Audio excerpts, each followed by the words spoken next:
What do you think of Ian Bagley saying that the Knicks are open to trading up in this draft? To me, that means they must really like somebody near the top of this draft.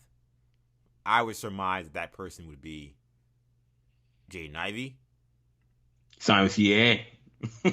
He is. Everybody makes that jump, but it is true. He is signed with CAA. Now, if Dyson Daniels is skyrocketing, could they want Man, to trade up for someone like Dyson Daniels? I mean, I've seen him ranked as high as 5 and 6 in some yeah, I'm people's seeing him in that boards. 5-6 range. I don't, I can't, I do not think they would trade up for Shaden Sharp. He went to Now, Kentucky. he did go to no, he went to Kentucky, but that would surprise me. That would surprise me if they wanted to trade up for Shaden Sharp. I don't think they would trade up for Mathurin. I really like Mathurin. I think that they would too. But you gotta give assets straight up. I don't know how much they're willing to do that. The deal that everybody keeps looking at is Sacramento at 4 because they're the team that just so clearly you would think would maybe want Julius Randle. Yeah, I mean, That's look, I that's saw. Yeah, I mean, we talked and about and, and this. a team that's least likely to really need this draft pick Yeah, I for mean, for yeah. for what they're thinking, not And necessarily there's what may be literally, true. But there's been buzz and there's been reporting that they're open for business in terms of yes, trying to trade down.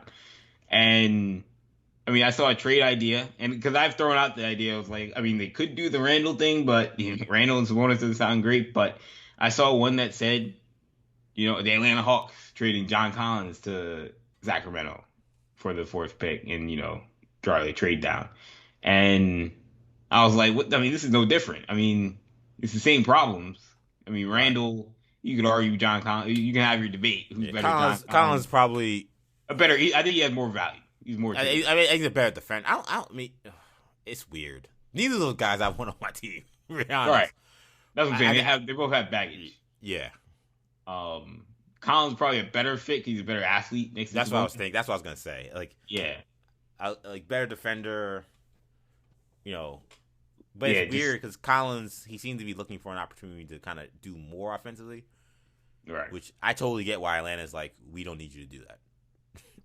Like I like John. You know me. I've always liked John Collins' game individually, but yeah, I could see why they're like, no, we don't want that. Yeah, but I mean, but if like you said, if theoretically, if Sacramento looked at Sabonis as a 5 and was looking to acquire a 4, again, John Collins is an option, but Julius Randle might be the best guy you can get, if not John Collins.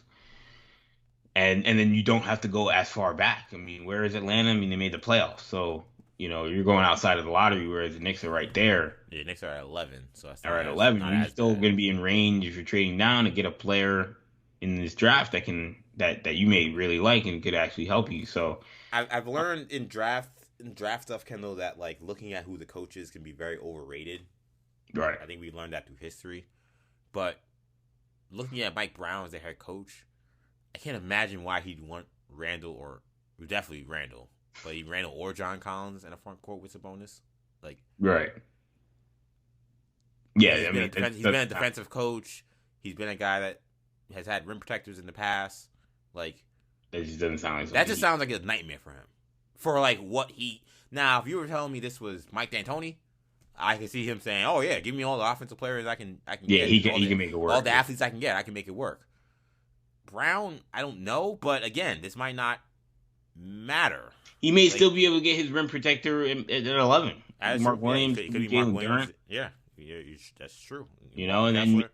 Yeah. yeah, Walker. Yeah, I mean, now we're Maybe, getting into the weeds of well, yeah, you might have to trade down we got again. him that high on our board, but Yeah, I'm saying like if you trade, but I you may see have to trade down a second time to get him. yeah, But yeah. Or you may second pick. There's plenty of rim protection in this draft, and yes, it's not really. I mean, yes, you can get Chet at the top of the draft, but it's not going to be 4 through 10, or four no, through eight, 4 through 8. The best value is more so where the Knicks are picking. yeah, Uh, so yeah, I mean that's a real conversation. And from the Knicks standpoint, like you said, who are they targeting? It really still could be any of those guys. I mean, Jaden Ivey is the one. I was talking to our dad about it, and it feels a lot like, the Knicks the Jaden Ivey thing feels a lot like Trae Young for the Knicks, where when there was all Please explain that, because that's yeah I think a lot of things. I think Trae Young and Knicks. So yeah I know I know a lot of them are 4-letter words. So let's put this in context. What does that mean? exactly. So I mean, we all remember. It feels like ages ago at this point, but Trae Young coming out of Oklahoma, there was all this talk about, he's got to be a Knick, right? I mean, the Right. way he plays, style of play, Knicks weren't great. Missed out on Steph Curry. Now Missed this out year, on second Steph Curry. chance. That's the Right. big thing. We at that point Steph was champion MVP guy. We gotta get our repent our revenge Right. for missing out on Steph Curry. Um, that's what this feels like with Jaden Ivey, where they were a pick away from Ja Morant, and Ja Morant now is exploding as one of those, if Superstar. not the best point guard in the league. Yeah. And now you're in a conversation where you've got a guy coming out who's a mini Ja Morant, and that's the thing about Trae Young is that was always the thing. Well, I mean, what if he's not Steph? And he's not Steph Curry. He's a different player, but he's still one of the best point guards in the NBA. So I don't think Jaden Ivey is Ja Morant, but it doesn't mean he doesn't wind up being an all star or a superstar. It doesn't mean he's not Donovan Mitchell or he's not Victor Oladipo or he's not some other super dynamic guard, that has his own game. So, you know, because of that, you feel like there's got to be a level of intrigue. And then when you tie in the CAA part of it, then because that will always be the question with these guys. It's always going to be, well, yeah, Jaden Ivey sounds great, but do they know him? Do they have a Yeah, relationship? and that means a lot to this Yeah, front office. It just with this does. front office, it seems to have ties in a lot. I mean, especially when you're drafting that high, you feel like that's going to be something that they care about, and he checks off that box now, and he fits obviously from a basketball standpoint. So, and they need a point guard. So, Yeah. The last top yeah, 10 pick they drafted, the guy he was represented by Leon Rose's son. yes, yes, So I mean, and you want to talk about just like how close this and then his gets, brother went and transferred to play for one of their close friends right? in Calipari. college, Yeah. John So Paris. Not a coincidence. this is a reality with Knicks. No, something fans don't want And to the get other in the guy they drafted conversation, but also in that same draft also played for that same coach. Kentucky, exactly. So So, so look, there are some dots to be connected.